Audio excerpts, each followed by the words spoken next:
Okay, Algebra 1, we are going to move on to applications of percents, section 210.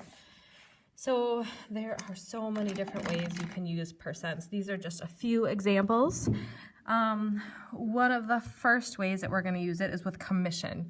So a commission is kind of like an extra bonus added on to what somebody would have for their total sales. So there's lots of businesses that have commission and lots of sales, because the more you sell, the more money you make. So the big thing that gets kind of confusing here, that it's just a portion on their sales, but it's not, the sales is not part of their income. So it says Miss Barnes earns a base salary of $42,000. So that means she gets paid that no matter what, plus 1.5% of her sales, 1.5% of sales. So that means we have to find what is 1.5 of sales. Well, she sold $700,000 in 1 year. So you could do this a couple different ways. We know the percent. We know what her total sales were. And we want to know what is 1.5%. You could also just take and do the multiplication. It's up to you.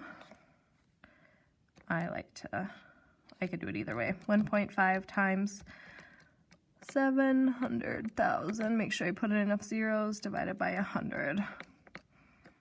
And you get 10,500.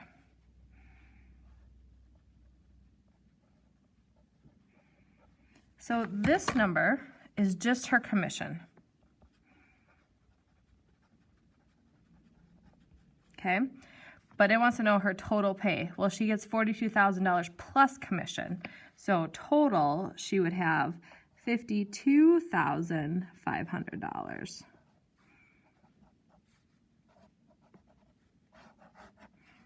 Okay, so commission is additional. So this one, a telemarketer earns $350 per week plus 12% commission on sales. Find her total pay in a week, which her sales are 940. So we get 12%, I'll do this one the other way, of sales. Well, what were her sales?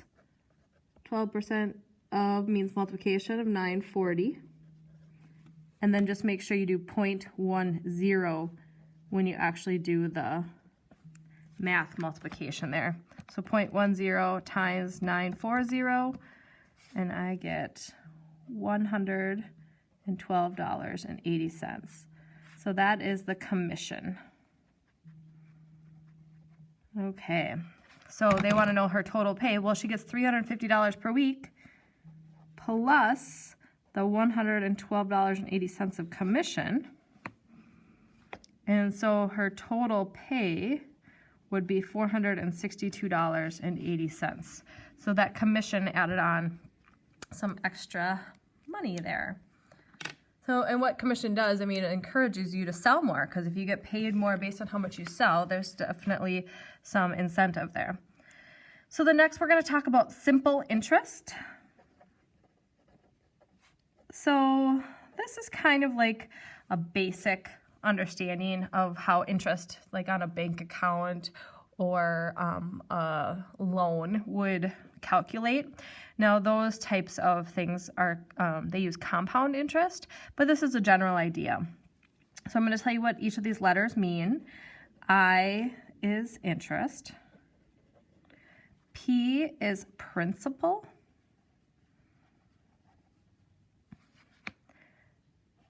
And then R would be your rate. And when you put it in here, you have to put it in as a decimal. Okay, and then T is time, and it has to be in years. So there's a couple rules when using this equation. So this particular problem says find the simple interest, so we don't know what I is. Paid annually for 2 years, so that's our T, on a loan that's $900 at 16% per year. So the principal amount is your starting amount of that you borrow or more that you invest. So $900 times our rate. I had to change this to a decimal, 0.16, and the time is 2 years. So once you figure out where everything goes, you just get to multiply. So 900 times 0.16 times 2. And this is money, so it's $288. So the interest, they borrowed $900, but they had to pay back the $900 plus the $288 because that was the interest that you pay on that. So this says our time is after 3 months. The simple interest earned on an annual investment of $7,000 was $63. Find the rate. So the interest earned was $63. The amount that was invested was at $7,000. We don't know the rate.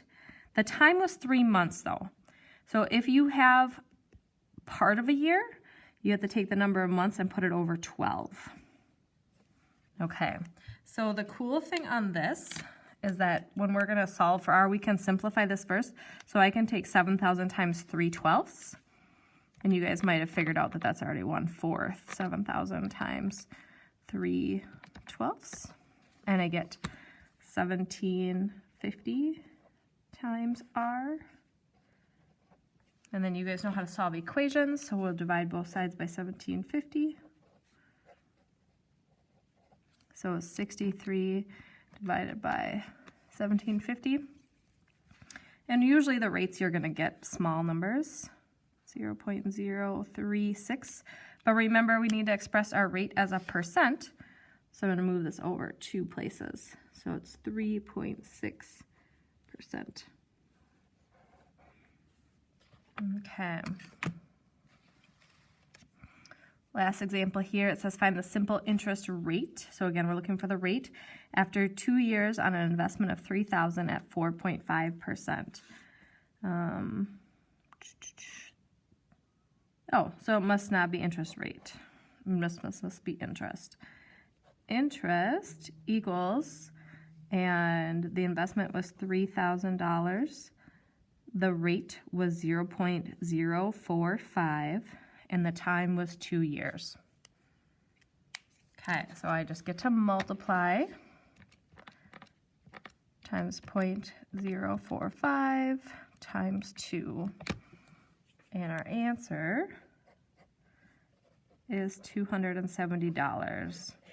So sometimes they would ask you an additional question. They said, how much does so-and-so have to pay back after 2 years? Or how much do they have total after 2 years? So you'd have to add that interest to the original principal amount.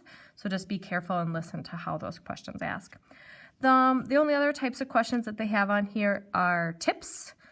So for example, if I ask you to estimate the tip, and I think we did some of these last year, but you just want to round this to a nice number. So for example, I would take this to, maybe $17. And you could do 10% of it and then 5%. We can talk about tips a little bit later. Just remember, 10% of something, you guys see that, is you just move that decimal 1 place, so it's $1.70. And 5% of something is half of that. That's kind of a hard one to take half of. I think it's like 85 cents. And then you'd add those two together. I hope that didn't confuse you more, but $2.55, I think. You could even round that to a nicer number, so you could have rounded to 20, and then your tip would have been $3. So we can talk about tips later, or you can do the exact amount.